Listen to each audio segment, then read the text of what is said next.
convocamos a alguien que sabe mucho de esto, el profesor Roberto Reutemann. ¿Cómo estás, Roberto? Hola, gusto saludarlos. ¿Cómo están ustedes? No lo vamos a presentar con todas las cosas que ha hecho, porque Roberto ha hecho tantísimas cosas como profesor, dirigente universitario, funcionario universitario, militante político, ex candidato a gobernador, hincha Racing. Esa es la parte más. Ex vicedecano de la Facultad de Ciencia Política, recientemente. Exactamente, un pensador mendocino, ha escrito cosas, un montón de cosas sobre la economía, sobre Mendoza. Bueno, la verdad que Roberto, los que lo conocen... Con un libro publicado recientemente. Así es. Los que lo conocen saben de quién estamos hablando, y los que no lo conocen solamente ahora lo van a escuchar y después le googlean a Roberto Reutemann y van a ver ante la excelente calidad de persona y de dirigente y de pensador que tenemos. Por eso dijimos, Roberto, tenés algunas cositas, algunas ideas para decir y compartir con todos nosotros. Y bueno, acá estamos.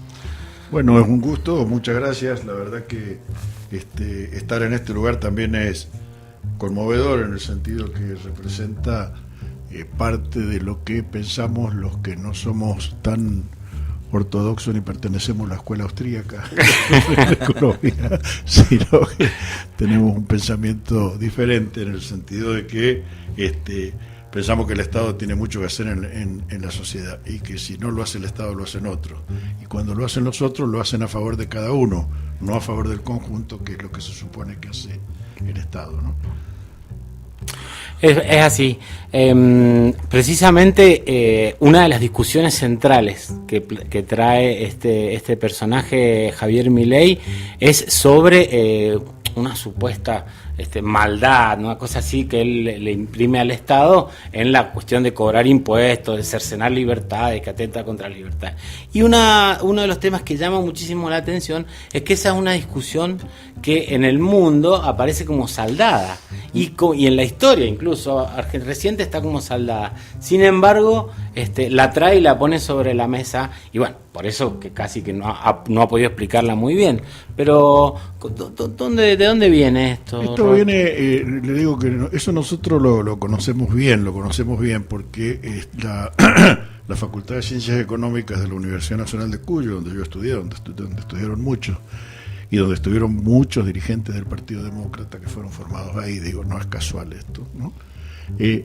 Nosotros tuvimos una enorme influencia de la escuela austríaca, a través de un profesor que se llamó Menger, que estuvo presente en Mendoza, escribió un libro que se llamaba La economía mundial en las tinieblas, que nos hacían leer, y después de un profesor que era muy buena persona, excelente, que se llamó el profesor Francisco Navarro Vilche, pero que se van a acordar, pero él adhería absolutamente a esta escuela, y bueno, también el profesor Palmada, bueno, un montón de había una escuela, digamos. Había una escuela que vino a ser desplazado por los Chicago Boys, digamos, ¿no? Uh-huh. Más adelante se hace otro convenio entre la Universidad Nacional de Cuyo, la Católica de Chile y la Universidad de Chicago, con el amigo Milton Friedman, donde vienen con una idea más modernosa, y donde por supuesto la intervención del Estado existe, digo, para mostrar un solo elemento, ¿no? Ellos siempre decían que el Estado era como que había que dejar fluir todo, que todo fluyera libremente, ¿no? Parecía, qué sé yo, la respuesta de los liberales a los fisiócratas del siglo XVII, ¿no? Y la verdad que desde el punto de vista de aquel momento, a lo mejor tenían razón, ¿no? Como muchos lo dicen desde Marx a Perón, todo el mundo dice del gran progreso que trajo para la humanidad, lo que significó el capitalismo, digamos, ¿no? Uh-huh. Un enorme progreso. Pero junto con eso, el propio Adam Smith lo dice, ojo con los monopolios, dice, tengan cuidado, porque a cada empresario le gustaría hacer monopolio en su ramo. Ojo con el embrutecimiento de los trabajadores, porque ponemos la división del trabajo en la famosa fábrica de alfileres que hacía, dice, pero se nos embrutecen los trabajadores haciendo 16 o 15 horas lo mismo, porque ese era la jornada de trabajo. Lo que después marca la alineación del trabajo. Exactamente, ¿no? Y la plusvalía y todo ese asunto. Pero le quiero decir, esta escuela tuvo y tiene todavía, porque los libros de economía que se leen, una influencia bastante poderosa en nuestra formación. Yo tuve esa formación, me acuerdo, y después uno, se va volviendo más grande y va eligiendo su propio camino mientras puede, ¿no? Mientras puede. Y bueno, en economía ahí es como tiene una condición. La economía no existe para el ser humano aislado. Con ese que siempre nos daban el ejemplo de Robinson Crusoe, que estaba en la isla solitario, que vivía, ¿no? Que después del naufragio y que construyó, que ni siquiera él estaba solo, porque después lo encontró a Viernes, ¿se acuerdan que él creo que tenía? Pero además lo que no dicen es que él tenía el barco que había naufragado al lado, entonces cualquier cosa necesitaba, iba y la sacaba del barco, digamos. Estaba el progreso ahí en el barco. Exactamente, ¿no? Entonces más allá de todas esas historias, me parece que es importante considerar eso. El ser humano es un ser social, vive en sociedad y se realiza en sociedad. Ese es un concepto básico, no es una persona individualmente considerada que tiene posibilidades de existir y realizarse como persona integral, espiritualmente, materialmente, en todos los sentidos de la vida, construye su felicidad colectivamente, para eso se junta, para vivir en sociedad.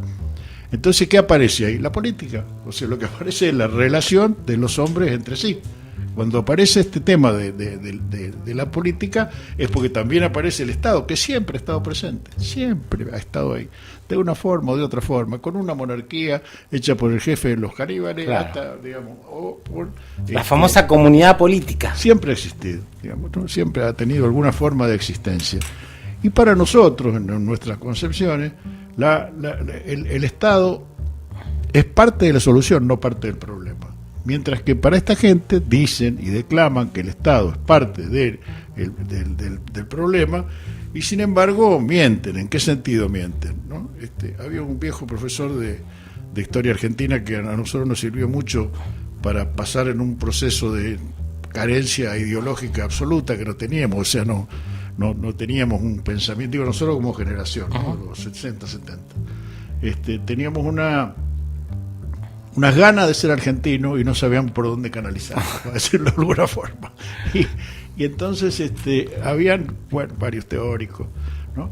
Y había uno que se llamaba Jorge Abelardo Ramos, que después incluso fundó un partido político. Su papá era de ese grupo político. Correcto. Hace un par de años. Y él decía, los norteamericanos, dice, nos enseñan que hay que usar las teorías de Benjamin Franklin, que era librecambista, pero en realidad ellos lo que aplican para el desarrollo de su país es a un señor que se llama Hamilton, el que está en los billetes de $10, claro, la foto de los billetes de $10, que es proteccionista. ¿Qué pasa hoy en la sociedad? Esa sandez, porque no lo puedo decir de otra manera, o es una ingenuidad o es una mentira absoluta de pensar que el comercio exterior de los países los construyen las empresas. Pensar que los estados no tienen ninguna parte que ver en las relaciones comerciales, no sé, es no saber el ABC de la economía, de la política, de las relaciones internacionales y de las relaciones comerciales, ¿no? Algo más dijo ayer en el debate cuando le dijo, oiga, pero acá se regulan desde cupos, aranceles, cantidad de exclusiones, es así, digamos, ¿no? En el mundo entero, por eso hay muchas formas de salvar estos obstáculos. Bueno, pero esa no es la pregunta. Vuelvo a la pregunta. Sí. La escuela austríaca, entonces, es una escuela que tiene su influencia grande allá por el siglo XVIII, XIX, le diría yo, fines del siglo XIX, quizá donde más influencia tiene, pero que en el mundo ha perdido peso. Es una escuela que, como decía Juan Mayar, el director de la Escuela de Comercio, Martín Zapata, yo me acuerdo hace muchos años, siempre decía, Juancito, es una escuela que está vencida por la historia. Siempre me gustó la expresión esa de Juan, ¿no?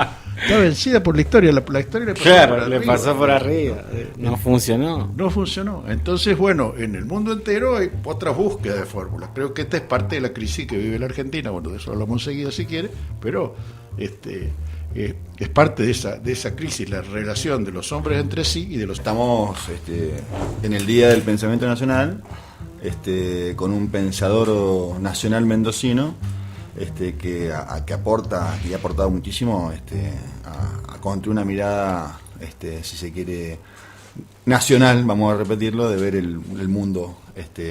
Y la verdad que Recién cuando lo escuchamos hablar de la escuela austríaca y veíamos un poco ese análisis de esta, que decías que es una escuela que ha sido vencida por la historia, pero hoy vemos que si analizamos las encuestas, Javier Milei tiene grandes posibilidades de ser el próximo presidente argentino. El domingo que viene, después de las 8 o 9 de la noche, estaremos enterándonos. Y las propuestas o el programa de Milei, digamos, no es claro, no ha sido claro en muchos temas, han habido retrocesos, avances, cuestiones que se han planteado que se ha decidido después, pero sí hay algo que sostuvo en el debate, hay algo que dijo que sí o sí lo va a hacer, que es la dolarización de la economía argentina. Entonces, esta mañana estábamos con el Dante Moreno en una radio abierta, y el Dante estuvo haciendo un poco un análisis de cuáles serían los impactos de esta medida de distintos tipos de enfoques, ¿no? Analizó la inviabilidad institucional, lo que implicaría hacerlo desde el punto de vista legal, pero después, bueno, él hizo también un análisis qué pasaría con el poder adquisitivo de los ingresos populares ahora, qué pasaría con nuestros entramados productivos, qué pasaría con nuestra soberanía económica. Entonces, Roberto, nosotros queríamos preguntar a vos, que vos nos cuentes tu visión respecto al tema de esta medida que hoy parece más una amenaza que una propuesta, ¿no? La verdad que sí, menos mal que no está Milei porque estoy tosiendo y recién las probó. La verdad es que llama poderosamente la atención, ¿no? Es que nos quieran siempre vender fórmulas que probadas en el mundo han fracasado, y claro, de los fracasos no se habla de los éxitos nada más, ¿no? Entonces llama mucho la atención. Les recomiendo, el otro día lo hablaba con un colega de ustedes, periodista, digamos, más allá de compañero, que están dando una película en Netflix que se llama Puerta Cerrada, que es la historia de la negociación de la deuda externa griega, ¿no? Está preciosa la película, preciosa, digo, es una desgracia, ¿no? Para verla, pero es todo el proceso de reciente, ¿no? Una negociación reciente. Muy buena por eso, por el realismo que tiene, ¿no? Me parece que la idea de la construcción de las naciones implica la idea de la construcción de las comunidades. La idea de la construcción de un pensamiento nacional, vos decías de Arturo Jauretche. Arturo Jauretche es un profesor para los economistas, porque él siempre dice, cuando un economista habla de forma tal que no se le entiende, te quiere joder. Claro, te está entrampando. Te está entrampando de alguna forma, ¿no? Entonces, en ese sentido, hay muchos que somos iconoclastas en eso de no hablar tanto de curvas y datos sí, pero claro, no de tanto cuestión de la teoría abstracta, sino más bien claro, de las realidades de los pueblos. Y como decía, en esa búsqueda de la convivencia, nosotros estamos no solo en la Argentina, en el mundo entero. Yo creo que eso es lo que tenemos que ubicar, Juan Carlos. Mira, pensando no solo en la crisis esta de la Argentina y en la dolarización, ya vamos a eso, pero quiero decir, estamos viviendo una crisis que Alcira Argumedo, que hace poquito se cumplió un aniversario de creo que 3 años que falleció, siempre se acuerdan que fue diputada, una gran compañera, sí, y sobre todo muy clara, ¿no? Una pensadora con una claridad al estilo Podetti, digamos. Exacto, ¿no? Blanca Podetti. Entonces el tema es que la cuestión de la crisis es una crisis civilizatoria, es una crisis de valores, es una crisis de contenido. Dicho de otra forma, como dijo un compañero el otro día, Milei no es la enfermedad de la Argentina, Milei es la fiebre. La enfermedad está en la sociedad.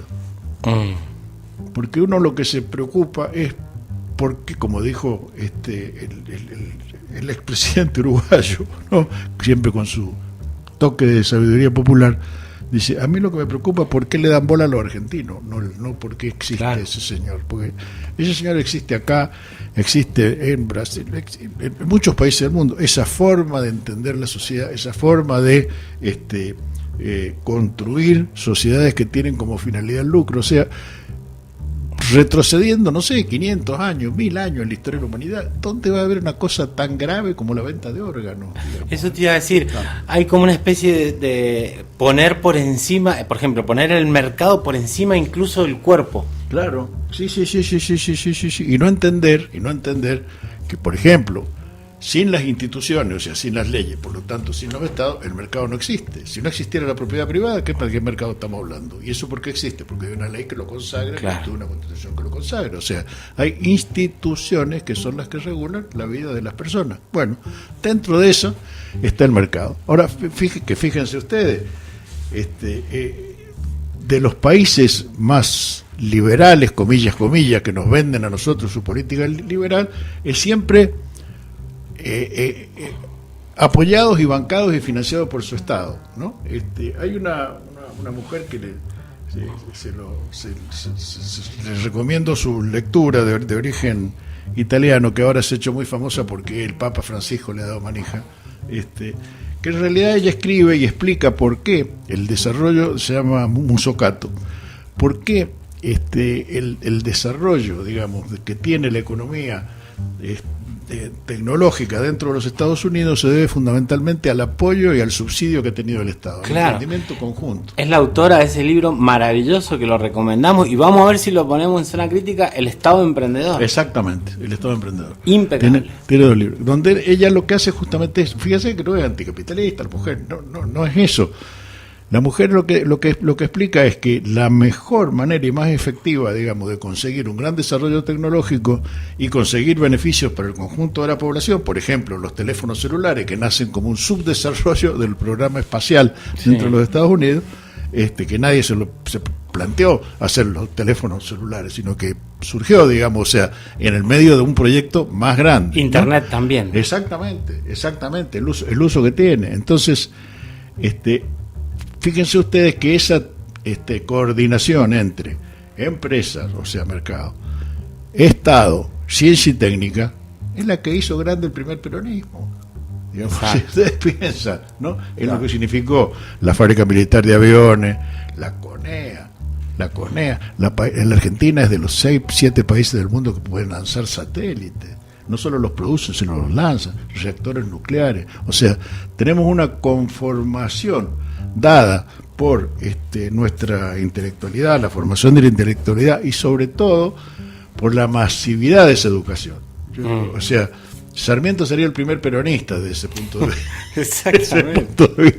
¿No? En el sentido de que es lamentable con la comparación actual. Entonces tenemos 2 problemas graves hoy en la humanidad, ¿no? En que la crisis civilizatoria esta que decimos. El primer problema, tenemos un sistema productivo financiero que hace que los ricos sean cada vez más ricos y los pobres sean cada vez más pobres. Y cada vez hayan menos ricos y más pobres, digamos.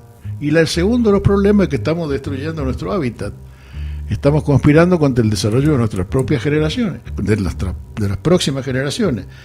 Y fíjense cómo será una crisis civilizatoria, una crisis de sentido común esto, que le voy a poner un ejemplo que suele aclararlo todo, como decía un general. ¿Cuál es la tarea y el rol fundamental que cumplen las mujeres en la sociedad argentina y el mundo entero? Después le paso una cuestión de China que es espectacular lo que ha pasado ahora en China.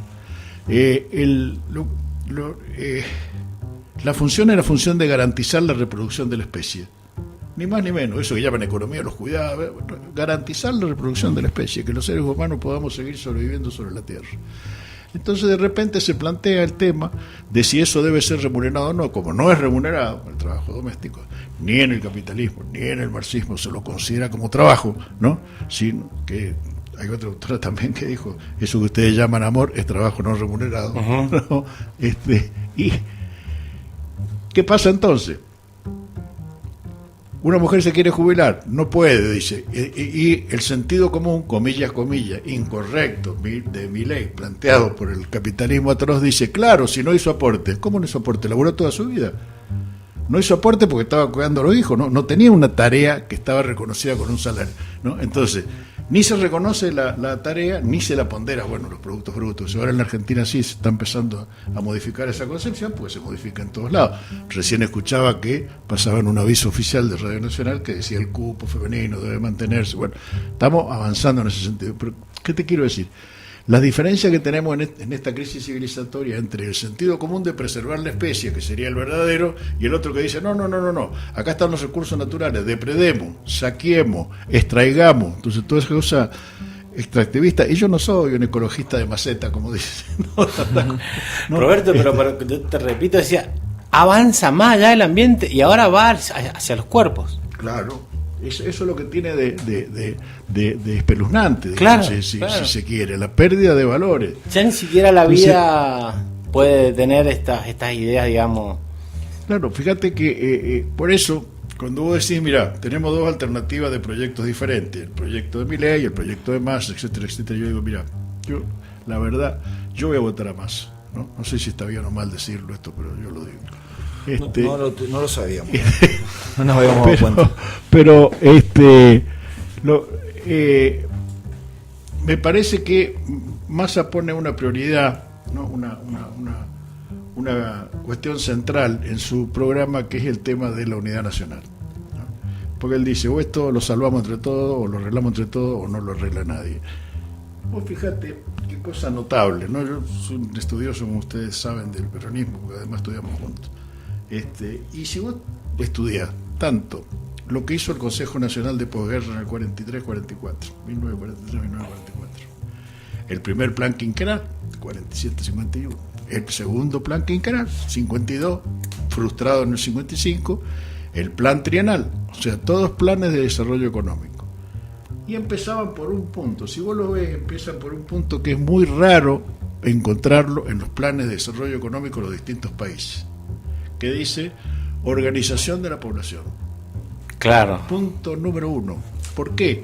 Porque vos necesitas un esfuerzo colectivo, porque ahora descubren los economistas más modernos, descubren que la cultura, digamos, es parte de la doctrina para el desarrollo económico. O sea, se entiende, no es sí. Vas a llegar a... No, es las parte, capacidades. Exactamente, es lo que necesitas para hacerlo. Y tener una doctrina en común, que no quiere decir que todo cante en la marcha peronista o la marcha radical o lo que sea, no, quiere decir compartir una serie de valores y puntos en lo que estamos todos de acuerdo. Después tendremos nuestras diferencias, y en buena hora que las tengamos, porque no tenemos un pensamiento homogéneo, tenemos un pensamiento diferente, en buena hora que lo tengamos. Pero me parece que esto de la idea de la dolarización no solo es un disparate, digamos, un disparate. Vos fijate en los países en que se aplica, son todos países con economía más chica. Bueno, acá no se podría, como bien les decía el Dante esta mañana, cuando decía Juan Carlos, no se puede hacer ni desde el punto de vista legal, ni hablemos del punto de vista de la carencia de política monetaria que podés hacer si no tenés tu propia moneda, digamos. Es como te cortas un brazo. Claro, ¿no? Renunciás.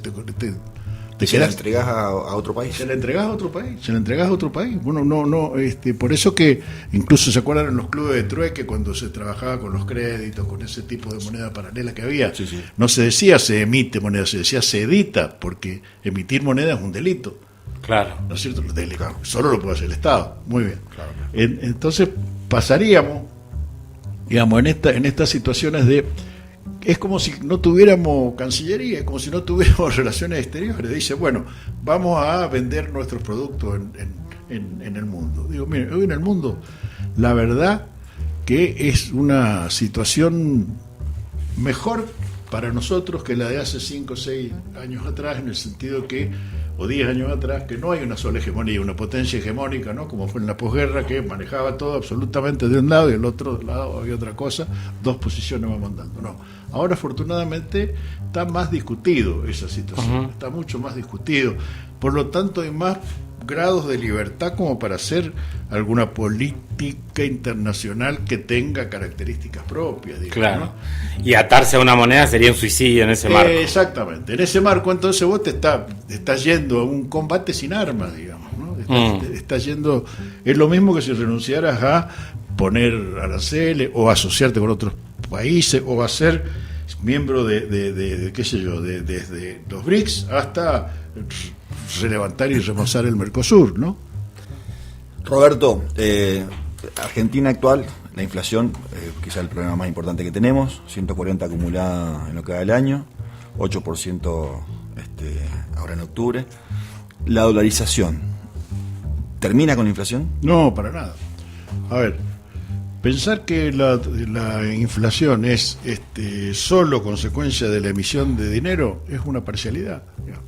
Es una parcialidad, es una de las tantas maneras de alimentar, porque sí, hay tanta cantidad de dinero en circulación, hay tal cantidad de bienes, si hay más cantidad de dinero que de bienes, los precios tienden a aumentar. Bueno, pero eso es, digamos, la teoría cuantitativa, como se llama, de los precios. Muy bien, de la moneda. Pero en realidad la inflación en Argentina tiene muchas maneras de producirse. Una de las maneras, por ahí no tan importante, pero sí es importante, es la inflación importada. Piensen ustedes que en el mundo hay muchas cuestiones que aumentaron bastante. La energía, por ejemplo, el precio del petróleo, ¿no? El precio de los alimentos. El precio de los alimentos a nosotros, por un lado, nos beneficia, pero por otro lado, claro, nos castiga, digamos, en ese sentido.